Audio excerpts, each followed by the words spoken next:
சந்தியா ராகம் சீரியல்ல நாளைக்கு என்ன நடக்க போகுதுன்னு பார்க்கலாம். வாங்க வீடியோக்குள்ள போலாம். மாயா வந்ததுக்கு அப்புறமா நிறைய மாறி இருக்கா அப்படின்னு நான் நினைச்சிட்டு இருந்தேன். ஆனா அவ திரும்பவும் வந்த இடத்துக்கே போய் நின்னுட்டா. அவளோட காதலை பத்தியோ கருத்தை பத்தியோ நான் சொல்ல விரும்பல. இவ்வளவு நாளா இங்க இருந்தும் இந்த குடும்பத்தை பத்தி சரியா புரிஞ்சுக்கல. இதுக்கு மேலேயும் இவ முடிவுல நான் எந்த ஒரு முடிவும் எடுக்க முடியாது. எடுக்கவும் நான் விரும்பலைங்கிறாங்க ரகுராம். இந்த வீட்லயும் யாருக்கும் எந்த உரிமையும் கிடையாது. அவங்கவுங்க விருப்பப்படி அவங்கவுங்க இருந்துக்கலாங்கிறாங்க ரகுராம். காதல் கல்யாணத்தை இந்த ஊர்ல யாருமே அனுமதிச்சது கிடையாது. நாங்க அதுக்காக வரவும் முடியாது. அவங்களுக்கு பிடிச்சதுங்கிறத விட பெத்தவங்களை ஏற்று இந்த கல்யாணத்தை செய்யக்கூடாதுன்னு சொல்றாங்க ரகுராம். பெரியப்பா, நான் ஒன்று உங்ககிட்ட கேட்கட்டுமா? காதலையே இவ்வளவு தூரம் வெறுக்கிறீங்க, அவ்வளோ பெரிய விரோதமானு கேட்குறாங்க. ஒருத்தர் விருப்பப்பட்டுக்கிறதுல எந்த ஒரு உரிமையுமே கிடையாதா?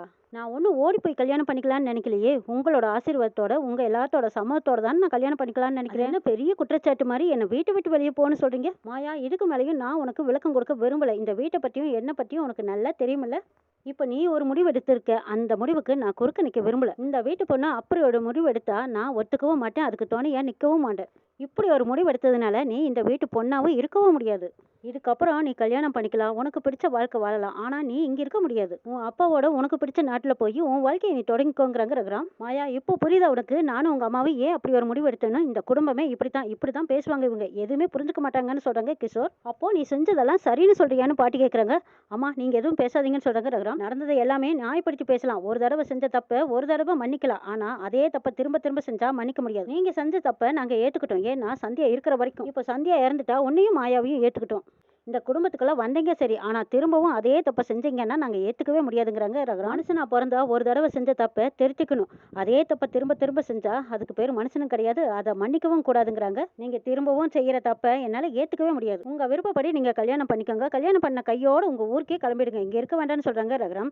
மாயா தான் உங்க முன்னாடி உங்க ஆசீர்வாதத்தோட கல்யாணம் பண்ணணும்னு ஆசைப்படல. அதுக்கு என்ன சொல்றீங்கன்னு கேக்குறாங்க கிஷோர். அதுக்கெல்லாம் வாய்ப்பே கிடையாது. இதுக்கு நீங்க முயற்சியும் பண்ணாதீங்கன்னு சொல்லிட்டு ரகுராம் அங்கிருந்து போயிடுறாங்க. எல்லாம் மாத்தவும் முடியாது, திருத்தவும் முடியாது அப்படின்னு சொல்லிட்டு கிஷோர் அங்கிருந்து போயிடுறாங்க. விஷயத்தை எல்லாமே சாரு அவங்க அப்பா கிட்டயும் அம்மா கிட்டயும் சொல்றாங்க. ஆஹா, சந்தோஷமான விஷயம் சொல்லியிருக்கே கண்ணுங்கிறாங்க. இந்த ஊரு பிடிக்கல, இந்த மனுஷங்க பிடிக்கலன்னு சொன்னவ இங்கேயே ஒரு மாப்பிளைய பிடிச்சிட்டாலான்னு கேட்கறாங்க சாருவோட அம்மா. அவ எங்க வேணாலும் போகட்டும், எவங்கூட வேணாலும் போகட்டும், எப்படியோ போய் தொலைஞ்சானா சரி. ஆனா நம்மளுக்கு இருக்கிற முக்கியமான காரணம் அவளால எந்த ஒரு தலைவலியும் இருக்காது, அவ்வளவுதாங்கிறாங்க மகாலிங்கம். அவளை விரட்டுறதுக்கு நம்ம என்னென்னமோ பண்ணணும். ஆனா இப்ப அவளே அவளுக்கு சூனியம் வச்சுக்கிட்டாங்கிறாங்க சாரு. புவனேஸ்வர் கிட்ட எப்படியோ சிக்கிட்டான்னு நினைச்சேன். ஆனா அங்கிருந்து எப்படியோ எஸ்கேப் ஆயிட்டாங்கிறாங்க.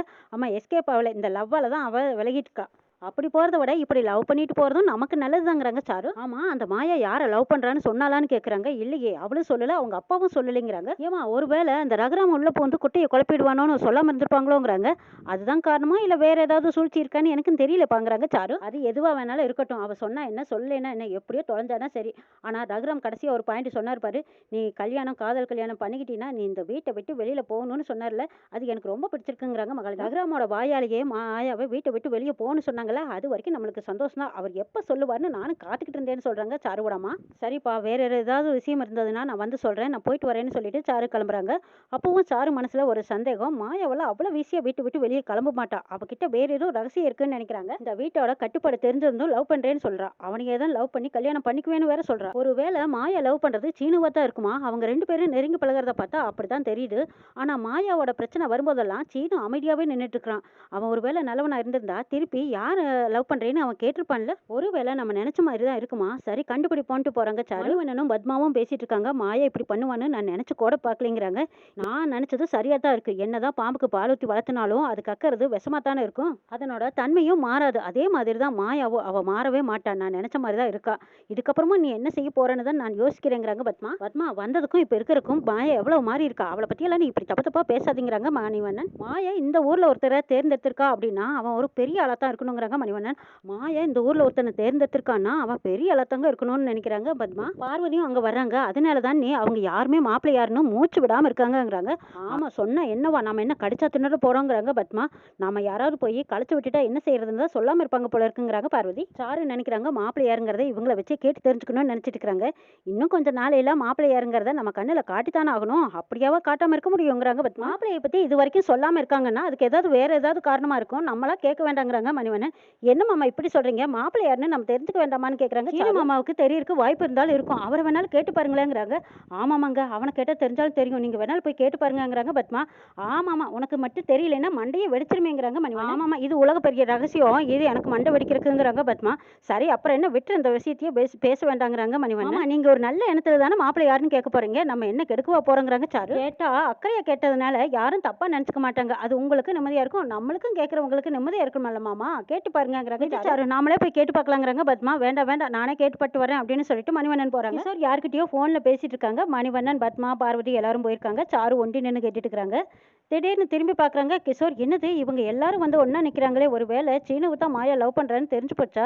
அதை பற்றி தான் கேட்க வந்திருக்காங்களான்னு பார்க்குறாங்க கிஷோர். ஆமாம், என்ன என்கிட்ட ஏதோ கேட்கலான்னு வந்துட்டு எல்லாரும் அமைதியாக இருக்கீங்களே, என்னன்னு கேட்குறாங்க கிஷோர். ஆமாம், உங்ககிட்ட ஒன்று கேட்கலான்னு தான் வந்தோங்கிறாங்க மணிவண்ணன். என்ன மாப்பிள்ளை யாருன்னு கேட்கறக்கு வந்திருக்கீங்க அதுதானே அப்படின்னு கிஷோர் கண்டுபிடிச்சிட்டாங்க.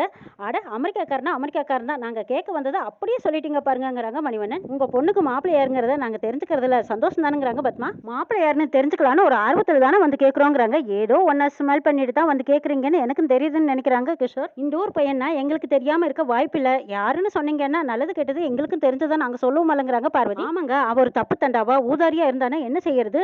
ஏதோ ஒரு நல்ல எண்ணத்துல தான் அவனை பற்றி நாங்கள் விசாரிக்கிறதுக்காக கேட்குறோங்கிறாங்க. மாப்பிள்ளையை பற்றி நான் ஏற்கனவே விசாரிச்சு வச்சுட்டேன். அவங்க குடும்பத்தை பற்றியும் உங்களுக்கு நல்லா தெரிஞ்ச குடும்பம் தான். மாப்பிள்ளையை பற்றி எதுவும் தப்பு தவிர எதுவுமே சொல்ல வாய்ப்பில்லை. எங்களுக்கு தெரிஞ்சவங்கன்னு தான் சொல்றீங்களா? அப்போ எங்களுக்கு தெரிஞ்ச குடும்பம் தானா அப்படின்னு சந்தோஷப்படுறாங்க மணிவண்ணன். எங்களுக்கு தெரிஞ்ச குடும்பம்னு வேற சொல்றீங்க. சொன்னீங்கன்னா எங்களுக்கும் கொஞ்சம் சந்தோஷமாவும் வசதியாகவும் இருக்குமில்லங்கிறாங்க. எதுக்கு வசதின்னு கேட்குறாங்க கிஷோர். நல்ல தகவல் சொல்றதுக்கு தான். என்ன இருந்தாலும் உள்ளூர்காரங்க சொல்ற மாதிரி வருமாங்கிறாங்க பார்வதி. லவ் பண்ணுறாங்கன்னு சொல்கிறதுக்கே இந்த குடும்பத்தில் இவ்வளோ பிரச்சனை வருதே, இன்னும் இந்த பையன் தானே சொன்னால் இன்னும் எவ்வளோ பிரச்சனை வரப்போகுதாங்கிறாங்க கிஷோர்.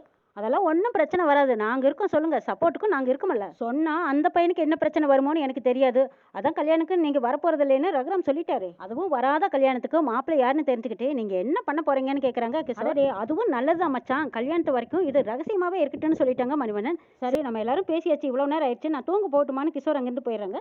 பத்மா மணிவண்ணனை பார்த்து முறைக்கிறாங்க. என்ன சொல்ல வந்த மனுஷனை சொல்ல விடாம பண்ணிட்டீங்களேங்கிறாங்க. ஆமா, நீ அவரே சொல்ல வந்தாரு, இவர் தான் கெடுத்துட்டாரு அப்படிங்கிறாங்க. பாரு, தெரிஞ்சுக்கலான்னு வந்து இப்படி ஆகி போச்சு, ஒன்றும் தெரியாம போச்சேன்ட்டு போறாங்க.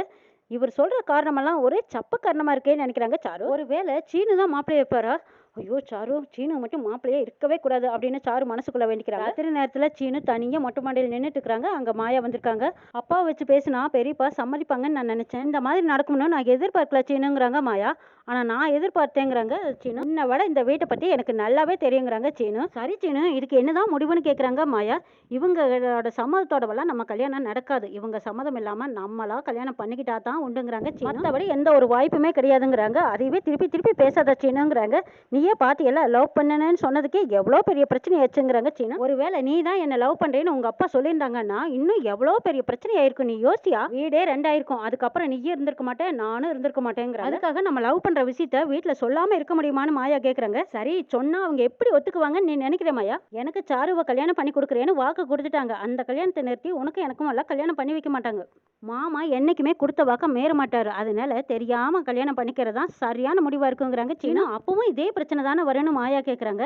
தெரியாம கல்யாணம் பண்ணிக்கிட்டு புருஷன் மண்டாட்டியா வந்து நின்னா முடிவு மாறதுக்கு வாய்ப்பு இருக்கு. உங்க அப்பா எல்லாத்துக்கிட்டையும் சமாதானம் பண்ண முயற்சி பண்ணுவாரு. அப்படியும் சமாதானம் ஆகலைன்னா நம்மளை கூட்டிட்டு போயிடுவாரு. அப்புறம் எல்லாருமே கொஞ்ச நாளையில சமாதானம் ஆயிடுவாங்கன்னு சீனு சொல்றாங்க. சீனு, நீ சொல்ற மாதிரி செஞ்சா எங்க அம்மாவுக்கு ஆன மாதிரி தான் எனக்கும் நடக்கும், உனக்கு நடக்கும் அப்படின்னு மாயா சொல்றாங்க. மாயா, நம்ம ஏதோ ஒண்ணு வேணும்னா ஒன்னை இழந்துதான் ஆகணுங்கிறாங்க சீனு. மாயா, உங்க அப்பாவும் அம்மாவும் காதல் கல்யாணம் பண்ணிக்கிட்டாங்க. இவங்க ஏத்துக்கலைங்கிற ஒன்ன தவிர மற்றபடி எல்லாமே சந்தோஷமா தானே அவங்க இருந்தாங்க. எல்லாத்துக்குமே எல்லாமே ஒரே மாதிரி நடக்காது. உங்க அம்மாவுக்கு நடந்த மாதிரி உனக்கு நடக்கும்னு சொல்ல முடியாது மாயா. தனாவுக்கு நடந்த அதிசயம் மாதிரி உனக்கு கூட நடக்கலாம்ல. யாருக்கு தெரியும், எல்லாம் யோசனை தான். எனக்கு என்னமோ நம்ம ரெண்டு பேரும் கல்யாணம் பண்ணிக்கிட்டு வந்தா மாமா கண்டிப்பா ஏத்துக்குவாருந்தா எனக்கு தோணுதுங்கிறாங்க சீனு. மாயா, நம்ம சேரதுக்கான ஒரே வழி நம்ம ரெண்டு பேரும் வீட்டை விட்டு வெளியில போய் கல்யாணம் பண்ணிக்கிறதாங்கிறாங்க சீனு. முடிவு உன் கையில தான் மாயான்னு சொல்லிட்டு சீனு அங்கிருந்து போறாங்க. மாயா யோசிச்சுட்டே இருக்காங்க. கிஷோர் அடுத்த நாள் காலையில மாயாவை கோயிலுக்கு கூட்டிட்டு வந்திருக்காங்க. அங்க ஒரு ஐயரை பாக்குறாங்க. என் பேர் தான் கிஷோர், நான் தான் போன்ல பேசினேன்னு சொல்லிட்டு இருக்காங்க.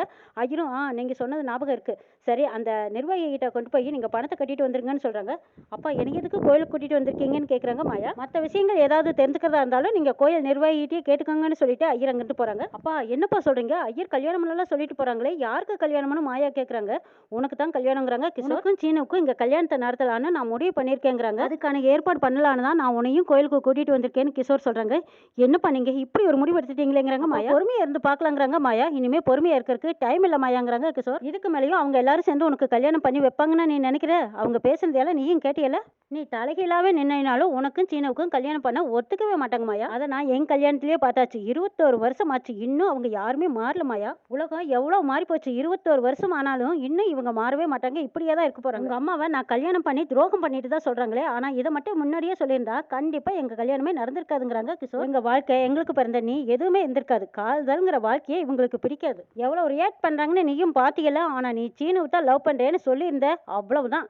உன்னை ஊருக்கே அனுப்பி வச்சு உன் காதலையும் இந்த குடும்பம் குளிதோண்டி புதைச்சிருப்பாங்க. சரி வா வீட்டுக்கு போலான்னு சொல்றாங்க. வீட்டுக்கு போகும்போது முறைப்படி ரகுராம அழைக்கிறதுக்காக வராங்க கிஷோர். கிஷோர் கையில தாம்பூலத்தட்டோட நிக்கிறாங்க. ரகுராமுக்கு முறைப்படி அழைக்கிறதுக்கு வந்திருக்காங்க. என் பொண்ணு மாயாவுக்கு நான் கல்யாணம் வச்சிருக்கேன், நீங்க எல்லாரும் வந்து அவளை ஆசீர்வாதம் பண்ணணும்னு கேட்குறாங்க. அது மட்டும் நடக்காது. உன் பொண்ணுக்கு எப்போ காதல் கல்யாணம் பண்ணலான்னு முடிவெடுத்தியோ அதுக்கப்புறம் சொந்தம் பந்தம் எதுவுமே கிடையாது. நீ எங்களை கூப்பிடாத, நாங்கள் வரவும் மாட்டோம்னு சொல்லிடுறாங்க ரகுராம். சீனு மாயாவோட கல்யாணத்தை இத்தனை பேர்த்தையும் எடுத்து கிஷோர் நடத்துறதா இருக்காங்க. அப்படி நடத்தி அதுக்கப்புறமா இந்த குடும்பத்தால